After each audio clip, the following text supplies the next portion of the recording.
Voy a volver a leer los pasajes para aquellos que escuchen el tema grabado después. Es Efesios capítulo 3, versículos del 10 al 21.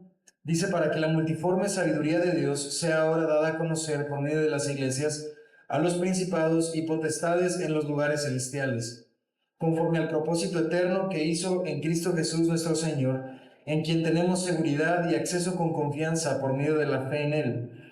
Por lo cual pido que no os desmayéis a causa de mis tribulaciones por vosotros, las cuales son vuestra gloria.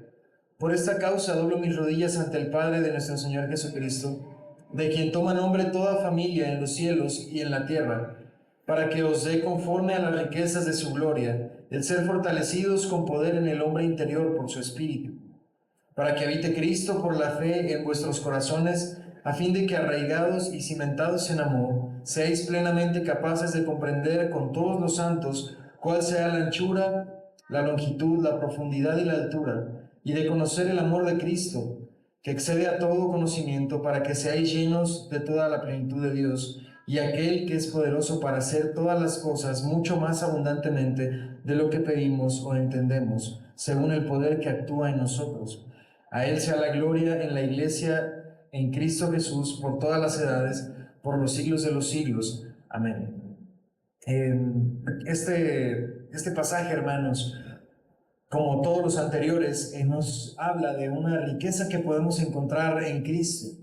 Una de esas riquezas espirituales de las cuales he venido diciendo día tras día que debemos echar mano para poder vivir la vida cristiana plenamente, como también nos ordena el Señor, vivir la plenitud de la cual podemos tomar de Él. La semana pasada, por ejemplo, hablábamos de la plenitud a través del propósito que tenemos como cristianos en Cristo Jesús. Propósito que de no saber, propósito de no conocer, pues podríamos encontrarnos pasando los mejores años de nuestra vida, o tal vez los años más prolíficos, sin saber para qué trabajar, sin saber para qué despertarnos, sin saber para qué construir y sin conocer realmente cuál es el propósito de la vida que tenemos por delante. Esta mañana, hermanos, tal como la pasada, vamos a hablar de la riqueza espiritual que tenemos en Cristo, pero expresado a través de la iglesia. Porque hay gran riqueza, hermanos, en pertenecer y en ser partícipes en una iglesia. Riqueza que tristemente puedo decir que hoy en día la mayoría de los cristianos desconocen, o la mayoría de los cristianos desaprovechan, porque a pesar de estar en una iglesia, o tal vez de pertenecer, entre comillas, a una iglesia, no son serviciales en la iglesia, no aprecian su iglesia, no agradecen a Dios por su iglesia y no se preguntan, ¿qué debo de hacer yo para mi iglesia o por mi iglesia? Sin embargo, vemos, hermanos, en estos pasajes que acabamos de leer, que hay gran riqueza escondida en entender mi rol en la iglesia. Hay una gran riqueza escondida en saber por qué pertenezco a una iglesia y en saber con qué propósito pertenezco a esa iglesia. Dice el versículo 10, para que la multiforme sabiduría de Dios sea ahora dada a conocer por medio de la iglesia a los principados y potestades en los lugares celestiales. Ya adelantábamos la semana pasada que la iglesia es el pueblo escogido por Dios para anunciar las buenas obras de nuestro Señor. Y la semana pasada lo tocamos en el sentido de expresarle al mundo y a la creación las bondades que tiene ser parte del pueblo de Dios, de lo que nuestro Señor ha hecho por nosotros y cuán abundantes riquezas nos ha dado hacia las personas que rechazan esas riquezas o rechazan ese llamamiento de nuestro Señor Jesucristo. Pero ahora este pasaje también nos dice que aún los grandes principados y potestades que existen, aparte de los humanos, aparte de la humanidad, aparte de la creación terrenal, Dios ha creado multitud de cosas que tal vez nosotros desconocemos. Y este pasaje nos dice que esos ojos están puestos en la tierra, puestos en la iglesia. Y la iglesia les anuncia y la iglesia les da a conocer también a ellos la multiforme sabiduría de Dios que nos ha llamado a nosotros. Es decir, que nosotros, hermanos, como iglesia, somos una joya en la corona de nuestro Dios que Él presenta al resto de su creación para que puedan apreciar la riqueza de lo que Él ha hecho por un pueblo que Él ha llamado su mismo pueblo. La iglesia entonces es la encargada de expresar la multiforme sabiduría de Dios. La iglesia es la máxima expresión de la misericordia de Dios y nuestro trabajo es hacerle ver a los demás cuán bueno y cuán grandioso y cuán amoroso y cuán misericordioso ha sido Dios para con nosotros. Ese, hermanos, es el propósito de la iglesia. Fíjense que no dice que la iglesia es una de las encargadas de hacer esto, sino que dice que la iglesia es la encargada de hacer eso. La pregunta entonces que nos podría traer esta mañana es, ¿la iglesia sabe que es la encargada de hacer eso? Y si lo sabe, ¿la iglesia actúa sabiendo que vive para eso? Que como unidad, como comunidad de personas, tenemos un llamado que es glorificar a Dios a través de las cosas que enseñamos, a través de las cosas que cantamos, a través de los diezmos que damos, a través de las obras que hacemos en medio de nuestra sociedad, a través del impacto que tenemos en la cultura en la que pertenecemos.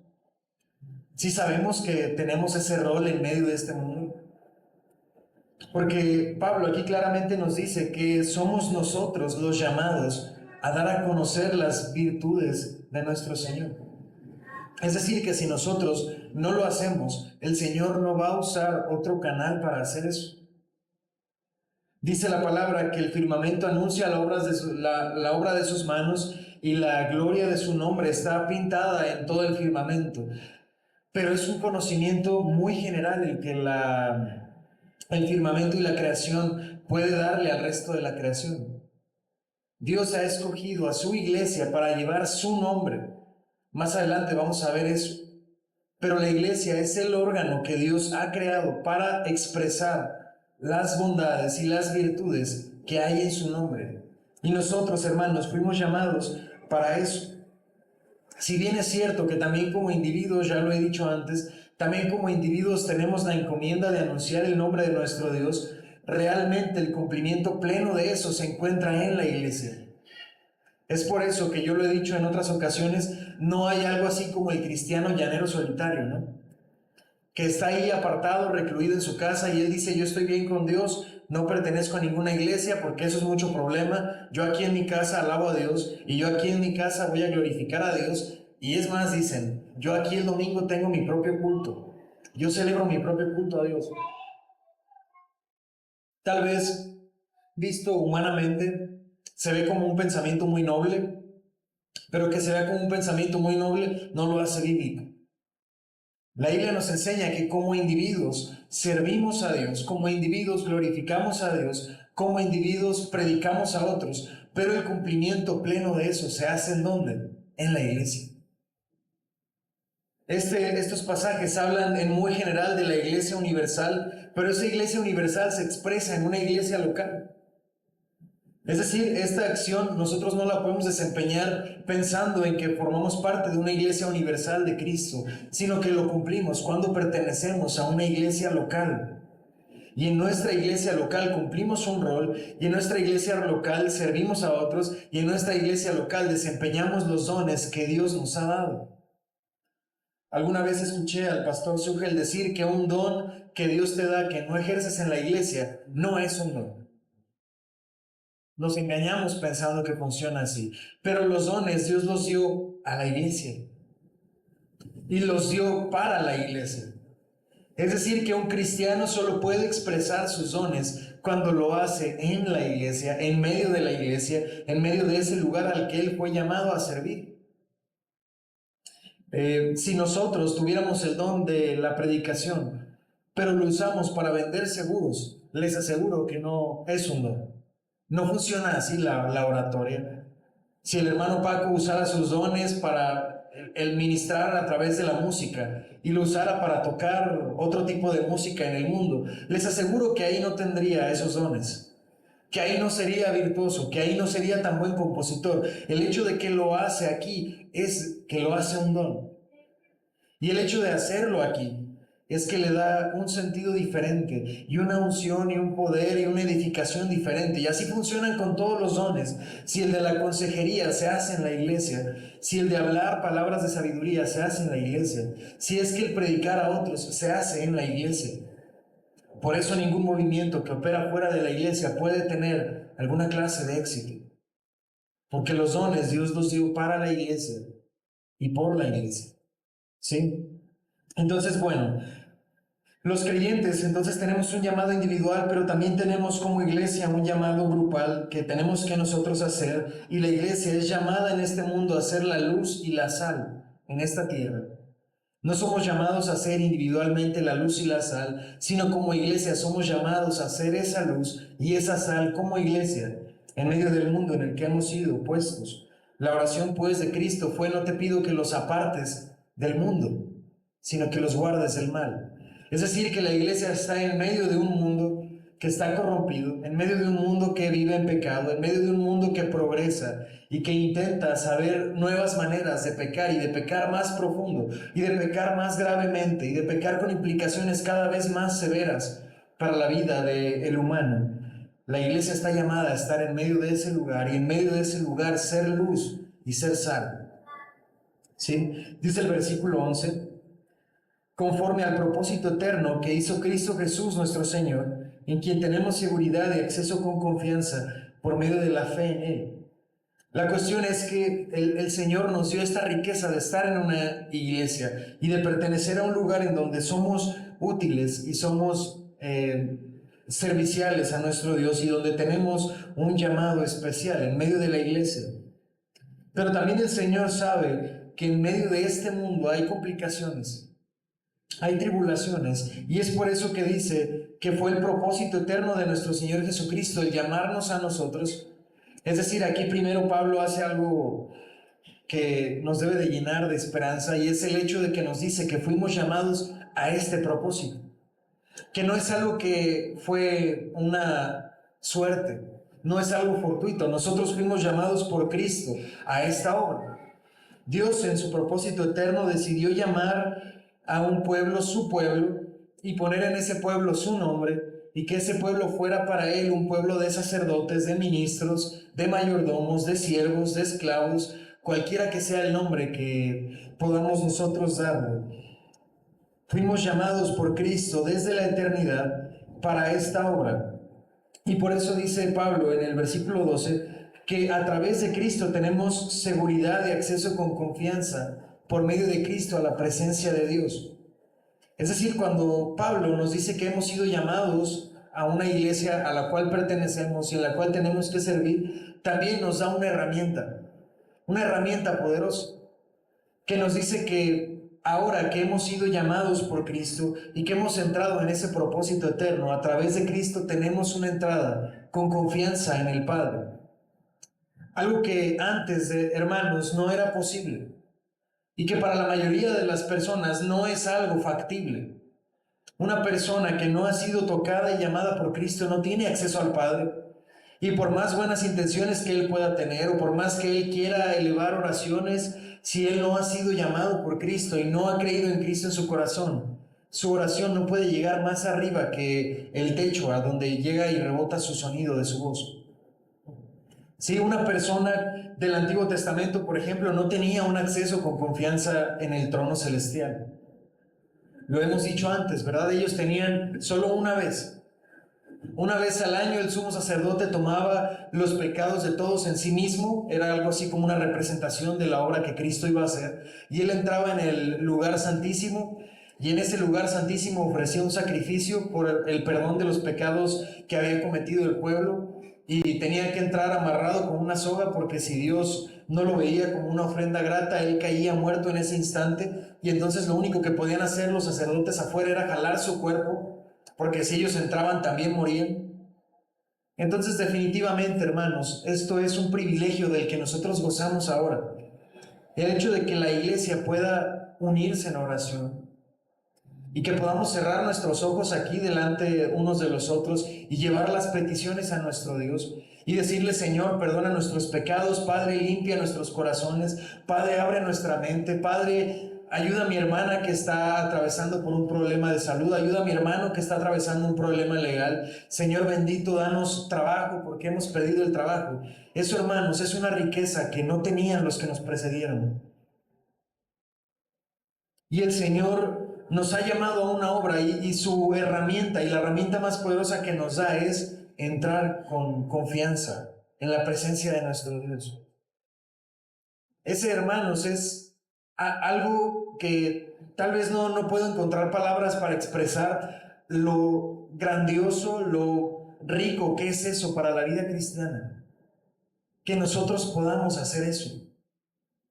Que nosotros tengamos tal privilegio. Algo que no es nuestro y algo que no nos merecemos, pero que a través de Cristo podemos tener. El hecho de saber que estamos aquí por algo y poder entrar en la presencia del Señor y preguntárselo directamente a Él.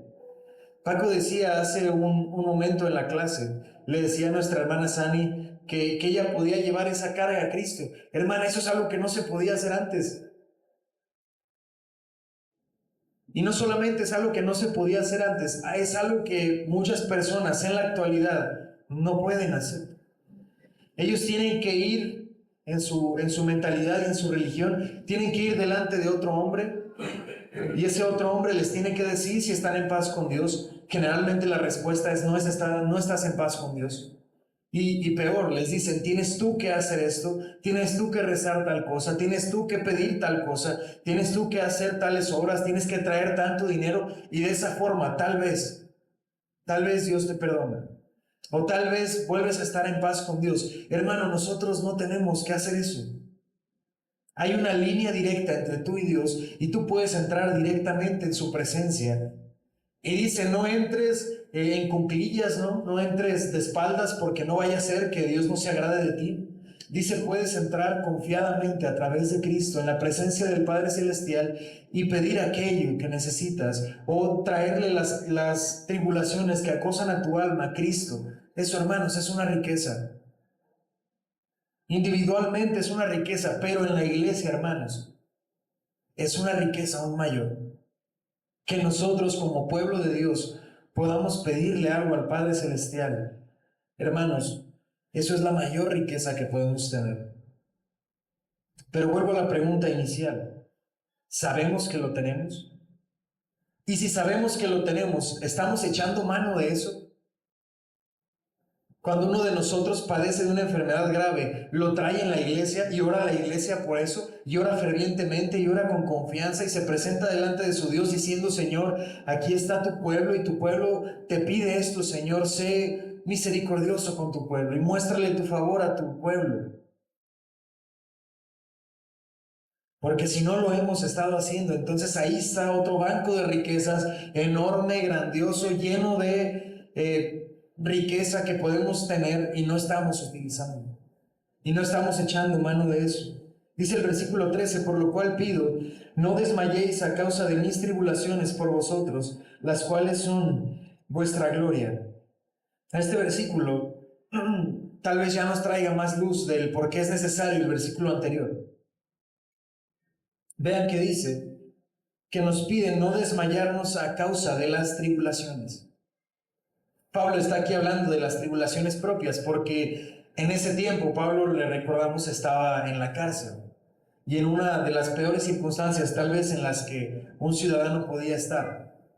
Sin embargo, hermanos, esto también es para nosotros una clara evidencia de que la vida cristiana es una vida que se vive en tribulación. Porque tal vez cuando leemos estos versículos, si yo me brinco el 13, tal vez puede parecer que estoy diciendo que la vida cristiana es una vida fácil de vivir. Que la vida cristiana es andar por el campo de rosas, en donde todo está a colores pastel, ¿no? Y uno va brincando y uno va alegre y va atravesando de victoria en victoria porque todo el tiempo hay dinero, porque todo el tiempo hay riqueza, porque todo el tiempo hay felicidad, porque nunca hay enfermedad. Y no es cierto. Pablo dice lo anterior y él nos dice, son llamados un pueblo que presenta lo grandioso que es Dios, la abundante riqueza de su sabiduría, y luego dice, han sido llamados conforme a un propósito y ustedes tienen esa capacidad ahora en Cristo de entrar en la presencia de Dios confiadamente, con acción de gracias, porque, y lo dice a continuación, no deben de desmayarse cuando vengan las tribulaciones. Porque esas herramientas que leímos son especialmente importantes, especialmente vitales y fundamentales cuando atravesamos por tribulaciones.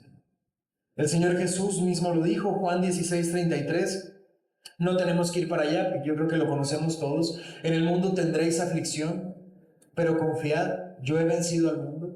Si algo les aseguró el Señor Jesús a sus discípulos, que después serían sus apóstoles, y a los discípulos de esos apóstoles, es que en el mundo tendrían aflicción. Somos llamados a estar en medio de este mundo y ser una nación apartada, una nación con la bendición de Dios, que lleva el nombre de su Dios, pero nunca tenemos que perder de vista que somos una nación apartada en medio de un mundo pecaminoso, en medio de un mundo que vive para hacer el mal, con dirigentes corruptos, con autoridades que no buscan el bien mayor, con personas que desean hacer el mal, con personas que quieren lastimar, con delincuentes, con secuestradores, con personas que roban, con personas que estafan, con circunstancias mismas del mundo que son tribulaciones, como lo que está pasando actualmente en el mundo con los desastres naturales. Es decir, el mundo, hermanos, es un lugar que está lleno de tribulaciones, y Jesús nos aseguró tribulaciones. Pero en medio de eso nos dio la herramienta más poderosa de todas, la oración. El poder de entrar en oración con la iglesia, el poder de estar y pertenecer a una iglesia que es escuchada por Dios y que Dios la atiende, pues es, a final de cuentas, su iglesia y es su esposa. Dice: por eso les pido que no desmayéis a causa de mis tribulaciones, las cuales, dice, son su gozo, son su gloria. Por el contrario, dice Pablo, esas tribulaciones que van a atravesar, esas situaciones problemáticas, si ustedes aprenden a no desmayar, a no rendirse, a no darse por vencidos, a no dejar de confiar en el Señor, dice, eso al final de cuentas será su gloria. Eso al final de cuentas será su misma gloria, de la cual ustedes podrán echar también mano. Dice: por lo cual, versículo 14, doblo mis rodillas ante el Padre de nuestro Señor Jesucristo, de quien toma nombre toda familia en los cielos y la tierra. Aquí lo deja más claro. ¿Por qué nosotros debemos de confiar? ¿Por qué nosotros tenemos que tener esperanza? Dice: porque nosotros pertenecemos a la familia celestial, a esa familia espiritual de nuestro Señor, y dice que es su nombre, es nuestro nombre. ¿Se fijan que dice eso? Pero no lo dice de los individuos, lo está diciendo de la iglesia. Nosotros, Momo, ¿me ayudas con...? Me están llamando muchos. Contesta. Dice que por esa causa dobla sus rodillas ante el Padre. Dice: de quien toma nombre toda la familia. Es decir, que cuando nosotros somos llamados a estar en este mundo y a participar de las bendiciones de nuestro Señor, de la predicación, de la alabanza, de la ministración a otros, nos deja bien en claro que nosotros lo estamos haciendo no en nuestro propio nombre, no en nuestra propia autoridad, sino en la autoridad derivada de Cristo en nosotros, pues es su nombre, el nombre que nosotros tenemos. Entonces, como iglesia, hermanos, nosotros somos llamados a actuar en medio de este mundo en el nombre de nuestro Señor Jesucristo, no en el nombre de la iglesia sutana, no en el nombre del pastor, no en el nombre del predicador, no en el nombre del ministro, no en el nombre del papa, no en el nombre de ninguna persona, sino en el nombre de nuestro Señor Jesucristo, que es nuestro propio autoridad. Mira, es que me está diciendo, ¿ya contestaste? Perdón, es que me está llamando mucho y no sé si es una urgencia. Entonces, cuando nosotros, hermanos, actuamos en medio de este mundo, nosotros llevamos el nombre de la iglesia, el nombre de nuestro Dios en la iglesia, y es por eso que la iglesia puede hacer las obras a las que está llamado a hacer.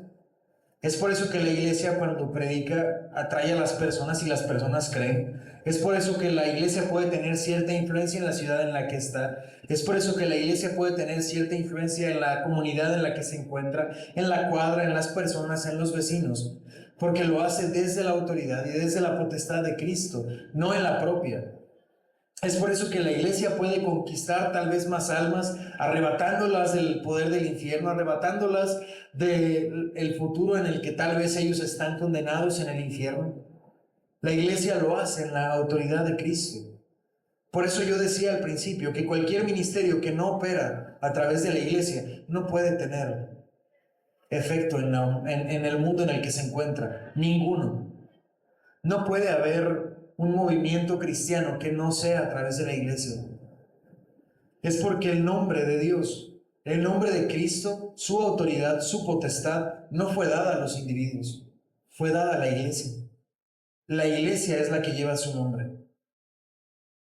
Y cuando nosotros pertenecemos a la iglesia y ponemos en acción nuestros dones en conjunto, entonces esos dones, esos talentos, esa capacidad empieza a tener sentido, comienza a tener efecto, comienza a tener relevancia en el mundo en el que se encuentra. Entonces, de esa manera las iglesias, hermanos, que se valen de otras cosas, que se valen de otros nombres, que tienen otros propósitos, tal vez alcanzan muchas personas, tal vez llenan estadios, pero no tocan las almas de las personas, no cambia la vida de las personas, no altera la ciudad en la que se encuentran, no afecta a la comunidad de la que forma parte. Son nada más movimientos emocionales, movimientos económicos, movimientos de poblaciones, culturales, artísticos tal vez, pero no son espirituales. Porque el movimiento espiritual, el propósito espiritual, lo que va a engrandecer el nombre de nuestro Dios, lo que va a ensanchar el reino de nuestro Dios en esta tierra, es la iglesia. ¿Sí me siguen con lo que estoy diciendo? Dice el versículo 16, para que os dé conforme a las riquezas de su gloria, el ser fortalecidos con poder en el hombre interior por su espíritu, para que habite Cristo por la fe en vuestros corazones, a fin de que arraigados y cimentados en amor, seáis plenamente capaces de comprender con todos los santos cuál sea la anchura, la longitud, la profundidad y la altura, y de conocer el amor de Cristo. Fíjense que aquí otra vez está hablando en plural. Otra vez está hablando de algo que sucede en la iglesia. Dice que cuando nosotros hacemos esto, y cuando nosotros tomamos ese nombre de nuestro Dios, conocemos nuestro propósito, ponemos nuestros dones por obra en la iglesia y sabemos para qué hemos sido llamados como iglesia, dice, somos fortalecidos en el hombre interior. Y el hombre interior, hermanos, no es otra cosa, sino en el espíritu renovado, en la mente renovada. En ese corazón que fue quitado de piedra y que Cristo puso uno de carne y puso en nosotros una mente diferente, la mente de Cristo. Y dice que cuando nosotros hacemos eso, somos fortalecidos en el hombre interior y cada vez parece en la iglesia que habita más una persona, Cristo. Cristo en medio de nosotros comienza a ser cada vez su imagen restablecida en nosotros y como individuos comenzamos a parecernos más a Cristo. Dice el 17, para que habite Cristo por la fe en vuestros corazones. Es decir, que todo lo anterior, hermanos, nos redunda en que Cristo se manifieste más en nosotros como individuos, pero fíjense que eso cumple un propósito grupal. Dice, para que a fin de que, arraigados y cimentados en amor, seáis plenamente capaces de comprender con quiénes, con todos los santos, cuál sea la anchura, la longitud y la profundidad, y de conocer el amor de Cristo.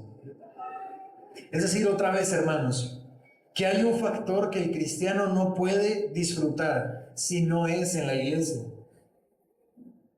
Aquí está diciendo que Cristo va a crecer más su imagen en nosotros y que vamos a ser cimentados y fortalecidos en ese hombre interior, y de esa manera vamos a conocer junto con todos los santos cuál es la profundidad, la anchura, la longitud, la altura del amor de Cristo para nosotros. Eso es algo que solo se puede hacer en la iglesia. Entonces mi pregunta es para ustedes, ¿les parece o no una riqueza espiritual en Cristo el pertenecer a una iglesia? Una riqueza que si ustedes no están en la iglesia, si ustedes no participan, si no ponen sus dones por obra en la iglesia, no pueden disfrutar de eso.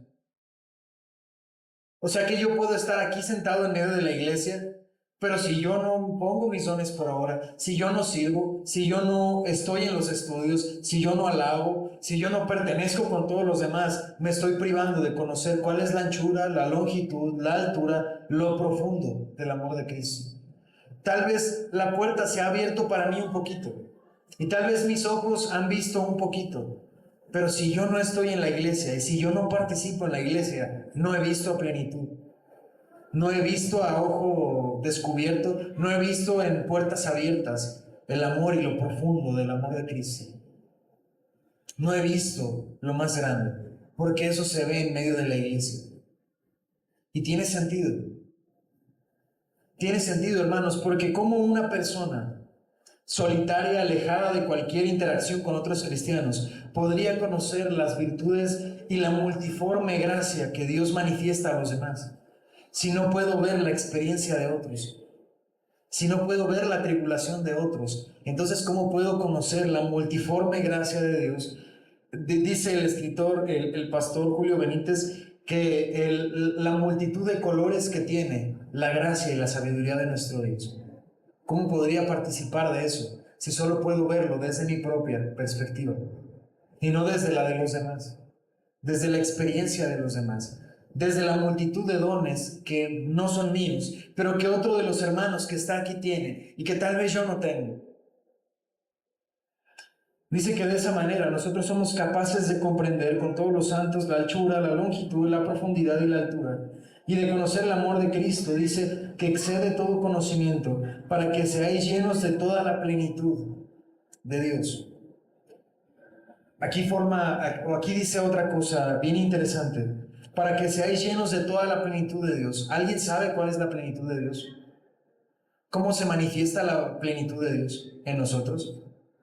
Porque dice el pastor Julio Benítez, y yo concuerdo totalmente con él, porque yo lo pensaba así, que a veces pensamos que la plenitud de Dios en la vida del cristiano se refleja en como si una luz celestial se abriera en el cielo, ¿no? Y de repente me alumbra una clase de luz angelical. Y pensamos que eso es la plenitud de Dios. O eso es que te resplandezca el rostro de Dios. Que una clase de luz espiritual o una luz angelical esté en nuestra cabeza. Pero dice el pastor que la plenitud de Dios, o que te resplandezca el rostro de Dios, se manifiesta en los atributos de Dios en nosotros. Atributos que Pablo mismo en Efesios y en Gálatas profundiza más: el amor, la misericordia, la compasión, el dominio propio, el servicio, los dones. Esa es la plenitud de Dios reflejándose en nosotros. Cuando nos comenzamos a parecer más a Cristo, cuando la figura de Cristo comienza a crecer en nosotros, hermanos, se manifiesta a través de esos atributos espirituales, de esos atributos de nuestro Señor. Nos encontramos de repente teniendo dominio propio, no cayendo en la ira, teniendo paciencia, teniendo amor por los otros, teniendo ganas de servir a otros, teniendo la capacidad de perdonar, la capacidad de sentir compasión por otros. Esos son los dones que se manifiestan en nosotros. Y eso es lo que está diciendo. Cuando conocemos el amor de Cristo, cuando pertenecemos a la iglesia, cuando participamos dentro de la iglesia y su rostro se refleja en nosotros, se refleja a través de que nosotros comenzamos a parecernos más a Cristo en la forma en la que pensamos, en la forma en la que hablamos, en la forma en la que nos conducimos, en la forma en la que vestimos, en el impacto que tenemos en la familia, con los vecinos. Dice el versículo 20: y aquel que es poderoso para hacer todas las cosas mucho más abundantemente de lo que pedimos o entendemos, según el poder que actúa en nosotros, a Él sea la gloria en la iglesia, en Cristo Jesús. Fíjense que descontextualizamos el versículo 20, porque tendemos a decir: es que, hermano, tú ora a Dios y Él te va a dar lo que tú quieres, mucho más abundantemente de lo que pides. Pero le decimos: Él te va a dar lo que tú quieres, no más abundantemente de lo que tú creíste. Pero este versículo, ¿en qué contexto lo dice? En el contexto de la iglesia. Dice que aquel que es poderoso para hacer las cosas mucho más abundante de lo que pedimos o entendemos como iglesia. En el poder de la iglesia. Dice según el poder que actúa en nosotros, no en nosotros individualmente, el poder que actúa de Él en nosotros, iglesia. Su poder actúa en nosotros, y cuando nosotros hacemos lo que tenemos que hacer como iglesia, Él le va a dar a la iglesia mucho más abundante de lo que la iglesia pide o de lo que la iglesia puede llegar a comprender. Y cuando Pablo dice esto y entiende lo importante y lo grandioso que es la iglesia, lo que significa la iglesia, cuando Él valora a la iglesia por lo que es, entonces concluye en el versículo 21, la doxología. La alabanza final dice: a Él sea la gloria en la iglesia, en Cristo Jesús, por todas las edades, dice por los siglos de los siglos. Amén. ¿En dónde, hermanos, funciona todo lo que acabamos de leer? En la iglesia. Si no has disfrutado de esos beneficios, es porque tal vez te hace falta involucrarte en la iglesia. Y eso, hermanos, nos pasa muchas veces, cuando estamos en medio de nuestra vida y no sabemos, por eso es que yo voy a la iglesia, ¿no? ¿Para qué voy si yo puedo hacerlo aquí? ¿Para qué voy a la iglesia si yo puedo tener mi estudio personal? ¿Para qué voy a dar mi diezmo si mejor yo lo voy a poner en obra y se lo voy a dar a los pobres? ¿Para qué voy a ir a cantar alabanzas? Yo puedo ponerme aquí alabanzas. ¿Por qué voy a ir al estudio? ¿Por qué voy a ir al día de la oración? ¿Por qué voy a ir al día de la alabanza? El día que te hagas esa pregunta, esta es tu respuesta. Porque hay una bendición, hermanos. Hay una parte de la vida cristiana que no puedes conocer de otro modo. Hay un propósito que solo tienes en la iglesia. Y hay un don que tú puedes ejercer solo en la iglesia. Fuera de la iglesia, olvídalo. Fuera de la iglesia, olvídate de que tienes dones. Fuera de la iglesia, olvídate de que tienes la capacidad de predicar, la capacidad de ministrar. Si lo haces por la iglesia y en la iglesia. Con esto no quiero decir que no prediques en tu trabajo porque como no está la iglesia, no. Sino me refiero a que cuando predicas, lo estás haciendo en el nombre de la iglesia a la que perteneces. Y esa iglesia lo hace en el nombre de la iglesia universal a la que pertenece. Y esa iglesia universal lo hace en el nombre de Cristo, quien es el nombre de toda esta familia.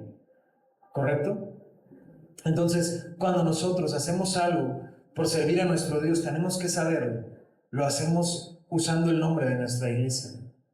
Y el nombre, a final de cuentas, de esa iglesia es el de Cristo Jesús.